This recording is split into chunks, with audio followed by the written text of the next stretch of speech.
बिस्मिल्लाहिर्रहमानिर्रहीम, अस्सलाम वालेकुम। मैं हूं ईसा नकवी। पाकिस्तान की 74 साला सफारती तारीख़ में पाकिस्तान हमेशा अमेरिका के कैंप में रहा है। अमेरिका पाकिस्तान को कर्ज देता रहा, इमदाद देता रहा, ग्रांट्स देता रहा और अपनी पॉलिसीज़ इम्प्लीमेंट करवाता रहा पाकिस्तान से। पाकिस्तान और अमेरिका के दरमियान एक ट्रांजैक्शनल रिलेशनशिप रहा।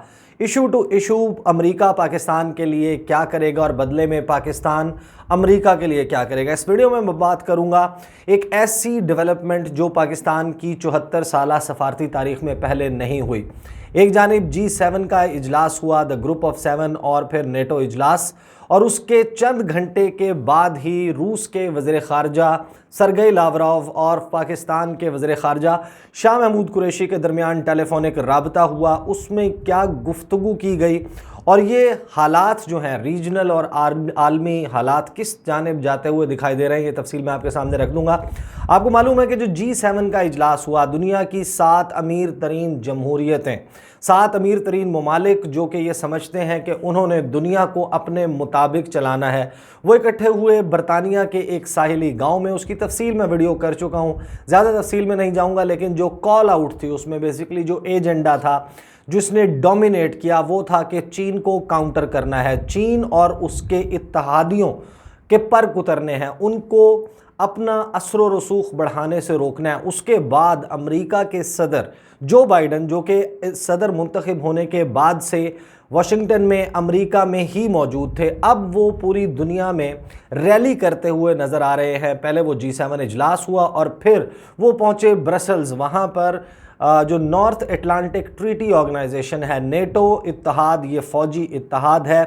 इन ममालिक का जो गठजोड़ है 1949 ऑनवर्ड्स हमने देखा, जो सोवियत यूनियन का जो ब्रेक होना है, जो उसका टूटना है, उसमें इनके अवामिल, कोल्ड वॉर में इनकी क्या स्ट्रेटजी रही एंड ऑनवर्ड्स, और अफ़गानिस्तान की जो गुज़श्ता 20 साल की जंग थी, वहाँ पर गंद मचाने के बाद अफ़गानिस्तान को कंप्लीट एक मैस में छोड़कर ये ममालिक अब पुल आउट कर रहे हैं अफ़गानिस्तान से। ब्रसल्स में इस इजलास में अपने तकरीबन 29 हम मनसब जो हैं, उनके जो काउंटर पार्ट्स हैं जो बाइडन के, उनके साथ इजलास से पहले भी कुछ मुलाकातें हुई। एक मुलाकात जिसका तज़किरा मैं अगली वीडियो में करूँगा, बहुत सारे लोग उसके ऊपर अब मुख्तलिफ तबसरे कर रहे हैं। तुर्की के सदर रजब तैयब अर्दवान, उनकी मुलाकात हुई फ्रांस के सदर इमानुएल मैक्रोन के साथ, और इमानुएल मैक्रोन के साथ जो तस्वीर आई उस पर तबसरे हो रहे हैं। ये मैं अगली वीडियो में इंशाल्लाह कल मैं इसके हवाले से गुफ्तगू करूँगा कि एक्चुअली टर्की जो है वो कर क्या रहा है इस सारे मामले में, इतना क्यों डूबियस रोल उसका नज़र आ रहा है।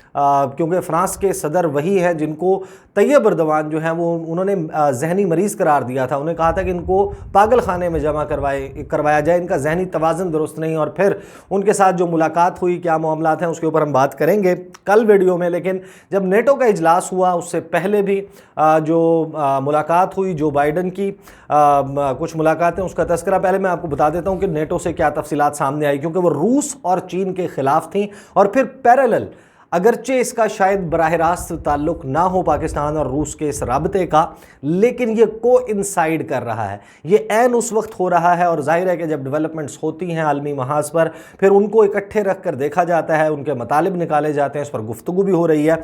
वो मैं आपके सामने रखता हूँ। भी शाह महमूद कुरैशी और सरगेई लावरोव के दरमियान क्या राबता हुआ, नेटो देख लेते हैं। नेटो में क्या हुआ जी।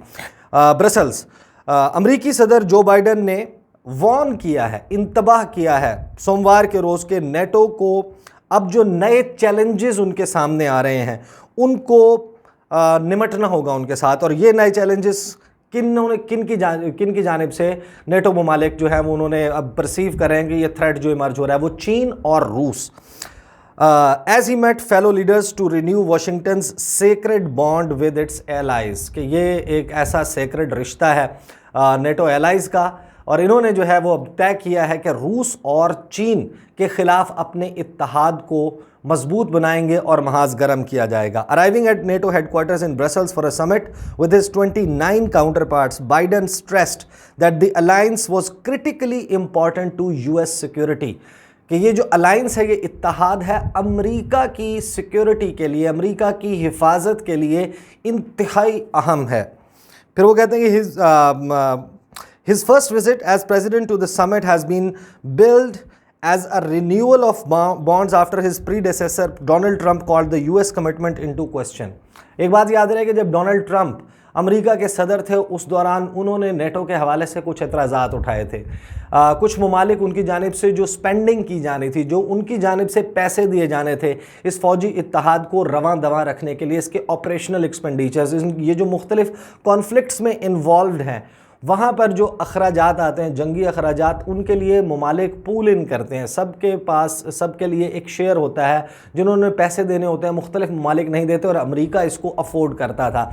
डोनाल्ड ट्रंप ने पॉलिसी ये रखी थी अमेरिका फर्स्ट, और उसकी वजह से उन्होंने कहा कि ये ममालिक अपने पैसे नहीं देते, अमेरिका की जेब पर बोझ पड़ता है। उन्होंने अपनी कमिटमेंट्स को थोड़ा सा लिमिटेड कर लिया था। लेकिन जो बाइडन जिन अज़ाइम के साथ अमेरिकी सदर बने हैं वो वाज़े तौर पर नज़र आ रहा है कि वो एक कन्फ्रंटेशनल मोड में, वो तसादुम वाली सूरत इख्तियार करना चाहते हैं। वो ऐसा चीन और रूस को वो ये समझते हैं कि इनका रास्ता रोकने के लिए इनको कन्फ्रंट करना पड़ेगा।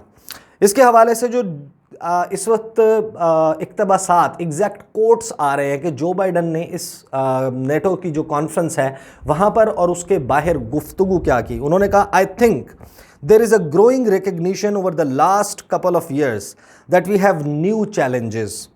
Biden told NATO Secretary General Stoltenberg at bilateral talks ahead of the main summit। यानी कि जो मेन समिट शुरू होने से पहले, सरबराह इजलास शुरू होने से पहले उन्होंने कहा कि अब गुज़श्ता 2 साल में नए चैलेंजेस हमारे सामने आए हैं। We have Russia that is not acting in a way that is consistent with what we had hoped. कि हमने जो सोचा था कि ये रशिया जो है, रूस इस तरीके से एक्ट करेगा, ये उस तरीके से नहीं कर रहा। क्योंकि ये ममालिक समझते हैं कि इस पूरी दुनिया को चलाना, कि इस दुनिया ने किस तरीके से चलना है, ममालिक ने कैसे फ़ैसले लेने हैं, ये इनके इख्तियार में है। तो जो बाइडन कहते हैं कि रूस जो है उस तरीके से नहीं अमल कर रहा जिस तरीके से हमने सोचा था, हमने इस ख्वाहिश रखी थी। फिर वो कहते हैं एज़ वेल एज़ चाइना, और चीन भी बिल्कुल इसी तरीके से कर रहा है। फिर उन्होंने कहा कि then he stressed once again that article 5 of the NATO treaty. अब आर्टिकल 5 बहुत इंपॉर्टेंट है। जो NATO North Atlantic Treaty Organization है, इसका जो चार्टर है उसमें आर्टिकल 5 है, जिसमें ये ऑब्लिगेटरी है, ये एक चीज़ है मखसूस कि किसी भी मुल्क की जो इस इत्तेहाद में शामिल हैं उनके ऊपर अगर कोई ख़तरा आता है, उनके ऊपर कोई हमला होता है, उनकी सिक्योरिटी कोई थ्रेट होता है, तो ये तमाम ममालिक मिलकर एक दूसरे को डिफेंड करेंगे। उन्होंने कहा कि आर्टिकल 5 बहुत इंपॉर्टेंट है। चीन से और रूस से हमारी सिक्योरिटी को ख़तरा है, इनके साइबर अटैक्स हो रहे हैं, इकॉनमी इनकी जिस तरीके से ग्रो हो रही है, मुख्तलिफ ममालिक पर इनका इन्फ्लुएंस बढ़ रहा है। तो इनको रोकने के लिए हमें जो है वो अब अपने इत्तेहाद को और आर्टिकल 5 को जहन में रखते हुए एक दूसरे के साथ ताउन करना होगा। ये सारी गुफ्तगू जिस वक्त बाहर आ रही थी, आपको ज़ाहिर है कि मैंने ये जब लिखा, बड़ा सोच समझ के लिखा कि पाकिस्तान की 74 साला सफारती तारीख़ में जो नहीं हुआ, पाकिस्तान ज़ाहिर है कि मैं आगाज़ में कह चुका हूँ कि अलाइन रहा अमेरिका के साथ, लेकिन चीज़ें तब्दील हो रही हैं। एक जो बहुत ज़्यादा ज़रूरत जिस चीज़ की महसूस हो रही थी पाकिस्तान की ख़ारजा पॉलिसी के हवाले से, कि पाकिस्तान की जो रीजनल अप्रोच है वो नहीं रही। पाकिस्तान ने जो इलाकाई ममालिक हैं, पाकिस्तान के सिर्फ चीन के साथ ऐसे ताल्लुकात थे जिनके साथ सरहदें जुड़ी हुई हैं, जिनको आइडियल ताल्लुकात कहा जा सकता है। ईरान के साथ मसाइल हैं, एतमाद बहुत सारे मामलात पर नहीं है, बॉर्डर के मसाइल हैं, सिक्योरिटी इंसिडेंट्स होते हैं। अफ़गानिस्तान का मामला देख लें, इंडिया का मामला देख लें, फिर जो बड़ी रीजनल कंट्रीज़ हैं, चाहे उसमें रूस हो, तुर्की हो, उनके साथ जो रवाबित होने चाहिए थे रीजनल कंट्रीज़ के साथ वो नहीं रहे। गल्फ़ में यकीनन चंद ममालिक के साथ हमारे बहुत अच्छे ताल्लुकात रहे, लेकिन ओवरऑल पाकिस्तान की रीजनल अप्रोच बहुत कमज़ोर रही है। अब अप्रैल के महीने में आपको याद है कि रूस के वज़ीर ख़ारजा सरगई लावरोफ वो पाकिस्तान आए। उसके बाद एक बात हुई कि ब्लैंक चेक, पाकिस्तान के साथ जो ताल्लुकात हैं गुज़श्ता 2 साल की ख़ास तौर पर अगर ट्राजेक्ट्री देखें, वो एक अपवर्ड ट्राजेक्ट्री है, एक बेहतरी का रुझान है पाकिस्तान और रूस के ताल्लुकात में। और हमारे हमसाया मुल्क भारत के साथ एक अबतरी का रुझान है। उनकी जो है वो जो हर साल एक समिट होता है, सरबराह इजलास, वो साल 2020 में नहीं हो सका, 2021 में कोशिशें हो रही हैं। और ये जो टेलीफोन कॉल हुई है, तफसील में रख दूंगा इसमें क्या गुफ्तगू हुई है, लेकिन ये याद रखिएगा ये एक ऐसे माहौल में हो रही है जब रूस और पाकिस्तान, उनके दरमियान सिक्योरिटी ताउन बढ़ रहा है। दोनों ममालिक ने जंगी मशक़ें की हैं, दोनों ममालिक ने बहरी मशक़ें की हैं, नेवल एक्सरसाइजेज़, और जो पाकिस्तान ने अमन 2021 के नाम से एक्सरसाइजेज़ की थी उसमें इन्होंने अपना बहरी बेड़ा भिजवाया था, जो इनका बहरी जंगी जहाज़ है एडमिरल ग्रेगोरोविच, वो पाकिस्तान के पानियों में मौजूद था, उस पर भी भारत को बहुत टेंशन हुई। इन सारे मामलात में आपको मालूम है कि जो पाकिस्तान स्ट्रीम के नाम से एक इंतहाई इम्पॉर्टेंट, बहुत ही अहम एक गैस पाइपलाइन का प्रोजेक्ट है, उसकी हवाले से भी अब ये हो रहा है कि गुफ्तगू चल रही है कि रूस के सदर व्लादिमीर पुतिन वो इस साल पाकिस्तान का दौरा कर सकते हैं। इस वक्त इस हवाले से एक्टिवली कोशिशें की जा रही हैं सफारती सतह पर। इस सारे माहौल में ये टेलीफोनिक कन्वर्सेशन हुई है। एक तो पाकिस्तान और रूस के दरमियान राबते, उनका फुकदान था, अब राबते हो रहे हैं, तो अब फॉलो अप कॉल्स हो रही हैं। एक दौरा होता है, भारत के दौरे के बाद सरगेई लावरोव पाकिस्तान आते हैं और उसके फ़ौरन बाद हमने देखा इतने कम वक्त में दोनों ममालिक के वज़राए ख़ारजा ये दूसरी या तीसरी मरतबा है कि टेलीफोन के ऊपर गुफ्तगू कर रहे हैं। इसमें गुफ्तगू क्या हुई, ज़ाहिर है कि हर चीज़ प्रेस रिलीज़ में नहीं लिखी जाती, जो चीज़ें सामने हैं वो मैं आपको बता देता हूँ कि दफ्तर ख़ारजा ने इस पर क्या बयान जारी किया।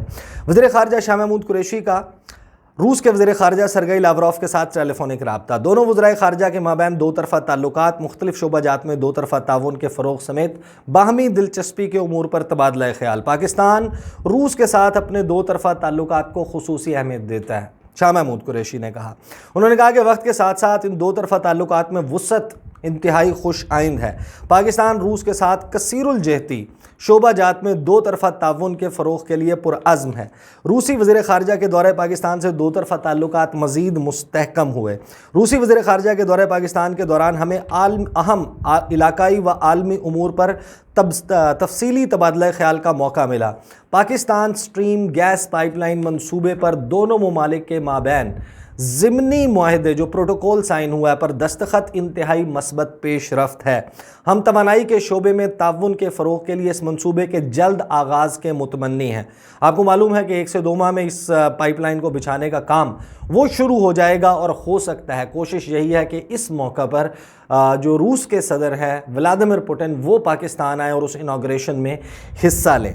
हम रूस की जानिब से पाकिस्तान, फिर आपको ये भी मालूम है 2 हफ्ते पहले ये डेवलपमेंट हुई, जिस तरह मैंने आपको ईरान के हवाले से बताया था कि ईरान ने बड़े अरसे के बाद किन्नू की एक जो इम्पोर्ट है पाकिस्तान से, उस पर जो पाबंदी लगाई हुई थी, तकरीबन 2011 से वो पाबंदी चल रही थी, वो हटा ली ईरान ने ऐन उस मौके पर जब पाकिस्तान के वज़ीर ख़ारजा ने ईरान का दौरा किया। इसी तरह चावल की इंपोर्ट के ऊपर रूस की जानिब से जो पाबंदी थी वो ख़त्म कर ली गई है। और ये भी ज़ाहिर है कि एक अच्छी खबर है, जो राइस ग्रोअर्स हैं पाकिस्तान में, जो एक्सपोर्टर्स हैं, और पाकिस्तान की मईशत को इस डिसीजन से एक संभाला भी मिलेगा। उन्होंने कहा कि हम इस ख़ात्मे का जो पाबंदी ख़त्म की है इसका खैर मकदम करते हैं। फिर दोनों वज़राए ख़ारजा ने जो एक दो तरफ़ा तजारत है, बायलैटरल ट्रेड, उसके हजम में इजाफ़े के लिए मुश्तरका कोशिशों करने पर इत्तफ़ाक़ किया। फिर वज़ीर ख़ारजा ने जो है वो याद दिलाया रूसी वज़ीर ख़ारजा को कि जब आप पाकिस्तान आए थे, दफ्तर ख़ारजा में मुलाकात हुई थी, उसके बाद आपको याद है कि प्रेस कॉन्फ्रेंस वहाँ पर मैंने उसके हवाले से भी तफसील आपके सामने रखी थी। उस वक्त रूसी वज़ीर ख़ारजा ने पाकिस्तान को कोरोना वायरस से निपटने के लिए जो उनकी स्पुतनिक 5 या स्पुतनिक वी एक जो है वो वैक्सीन है, वो 5 मिलियन डोजेज़ उनको जल्द फराहम करने की यकीन दहानी कराई थी। पाकिस्तान के वज़ीर ख़ारजा ने उन्हें याद दिलाया कि ये करें, और फिर साथ ही तय हुआ कि दोनों वज़राए ख़ारजा गाहे बगाहे आलमी और इलाकाई उमूर पर मशावरत जारी रखेंगे। एक चीज़ अपने जहन में रखिएगा, जो अमेरिका है और उसके इत्तहादी वो अफ़गानिस्तान से जा रहे हैं, और जिस मैस में छोड़ कर जा रहे हैं अफ़गानिस्तान को, उसको ज़ाहिर है कि जो इलाकाई क़ुव्वतें हैं उनको उस मैस को डील करना पड़ेगा, जिसमें चीन शामिल है, पाकिस्तान, रूस, तुर्की और ईरान। इस सारे मामले में जिन ममालिक की सोच में हम आहंगी मौजूद है, जो कन्वर्जेंस मौजूद है, उनमें पाकिस्तान, चीन, रूस, ईरान और तुर्की, ये तमाम ममालिक शामिल हैं। इंतहाई इम्पॉर्टेंट राब्ता है, इसका बराह रास्त ताल्लुक़ हो या ना हो G7 के साथ, इसका बराह रास्त ताल्लुक़ नेटो इजलास के साथ हो या ना हो, लेकिन एक जानिब दुनिया के अहम तरीन ममालिक, बड़े ममालिक, बड़ा अस्करी इत्तहाद ब्रसल्स में गुफ्तगू कर रहा होता है, रूस को मात देने के लिए बात कर रहा होता है, चीन के ख़िलाफ़ गठजोड़ कर रहा होता है और दूसरी जानिब रूस के वज़ीर ख़ारजा और पाकिस्तान के वज़ीर ख़ारजा के दरमियान गुफ्तगू हो रही होती है। अब लोग ज़ाहिर है कि इसके ऊपर इसको मीनिंगफुल भी समझते हैं, इससे अपने मतालिब भी निकालेंगे। ऐन उस मौके पर जब पाकिस्तान अमेरिका को फ़िज़ाई अड्डे देने के और जो मिलिट्री बेसिस हैं वो देने के लिए इनकार कर चुका है कि अफ़गानिस्तान में सर्विलेंस के लिए या किसी किस्म के फ़िज़ाई हमलों के लिए पाकिस्तान मोहरा नहीं बनेगा, पाकिस्तान उनको जगह नहीं देगा। सिचुएशन चल रही है, फ्लूइड सिचुएशन है, चेंज हो रही है। इस पर इंशाल्लाह आने वाले दिनों में मैं गुफ्तगू करता रहूँगा। अगली वीडियो में आपके साथ मुलाकात होगी। मुझे इजाज़त दीजिए। अल्लाह हाफ़िज़।